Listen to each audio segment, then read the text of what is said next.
Last time I introduced the idea of ancestral healing. So let's talk about who our ancestors are and how their healing will benefit you in this lifetime.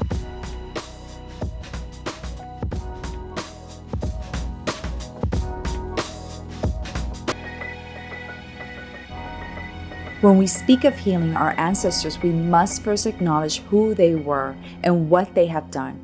Every lineage is filled with souls both illuminated and, well, not so illuminated. Everyone has their part to play. Those illuminated souls may very well have been the spark that awakened the brightest links in our chain.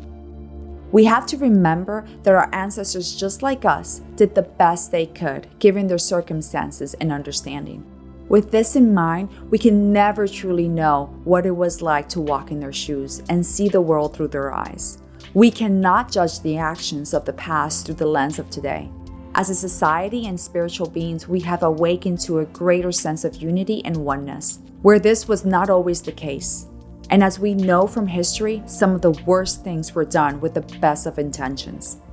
Our ancestors' experiences and actions ripple throughout generations, setting wheels into motions that often take lifetimes to correct. Some of our ancestors may have perpetrated unimaginable suffering on others, causing karma which still must be balanced and healed today. As we seek a deeper understanding of the injustice of the past and ask for forgiveness on their behalf, we begin a process of healing our society and the world as a whole. This recognition and healing is long overdue. Hundreds of years of oppression have created a society today where people still have to raise their voice and take to the streets to demand justice and equality.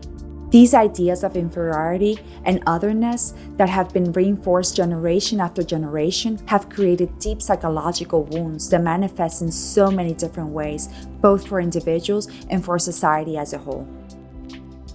Ancestral healing can't make these painful and dark histories disappear, but it can help to release the pain associated with it and allow us to recognize the resilience and strength of those that have come before us. In this remembrance, ancestral healing becomes a way to empower yourself.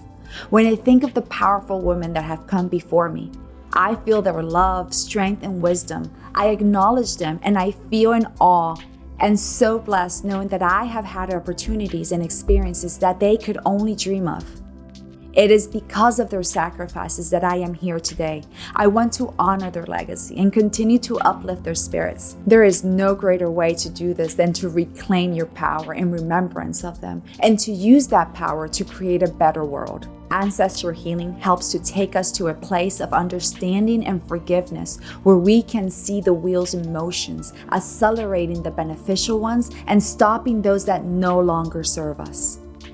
Through this work, we begin to see patterns that keep us trapped, believing we are victims of circumstances, and become co-creators of our realities. We are able to manifest a life of joy and prosperity for ourselves. Through the Being One Center, we're creating a course to help guide you step by step through this healing process.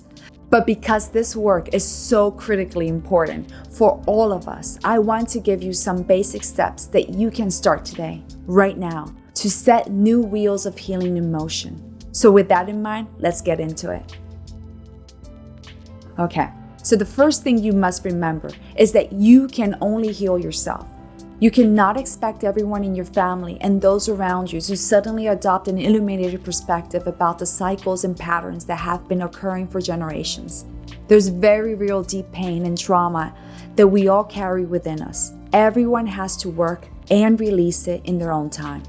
To force someone to awaken before they're ready can be deeply damaging and very painful experience for them. Not only that, but forcing someone to open in that way will create more karma for yourself. When we work on ourselves and we begin to live a happier and freer life, we lead by example and become an inspiration for others to do the same. Focus on cultivating your own light. At the very heart of ancestral healing is reflection, understanding, and forgiveness. The basic idea is to examine your life, your actions and thoughts to try and uncover the painful and destructive patterns. When you identify a pattern, understand it as deeply as possible. It may be helpful to journal about it. Explore the impact that it has had on your life and seek its root cause. Once you have uncovered the roots, recognize your triggers associated with this pattern. Triggers are situations or circumstances that cause this pattern to resurface when we least expect it. This is one of the most important steps because when you recognize this trigger happening in your life, you're empowered to change the course of what happens next. You're behind the wheel, no one else. Rather than letting the pattern take a hold of you, creating more pain. When faced with a trigger, exercise your understanding and forgiveness. Process the emotions as they arise and visualize their transmutation. There are no rewards for suffering. We're trying to break free from those painful cycles, not create new ones. It is important to remember that ancestral healing is an ongoing process. It is not a one and done experience. You are trying to overcome deeply rooted pain and generational patterns. At times, this process can be overwhelming, so reach out when you need to. Ask for help and support. As we heal ourselves, we heal the world around us. This really is a team effort.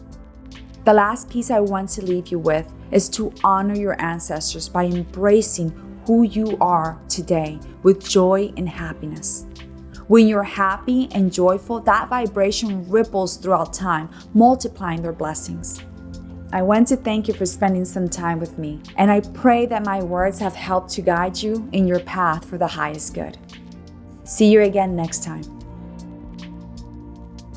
If you would like to learn more or you're looking for a supportive, open-minded spiritual community, please visit beingonecenter.org. Thank you.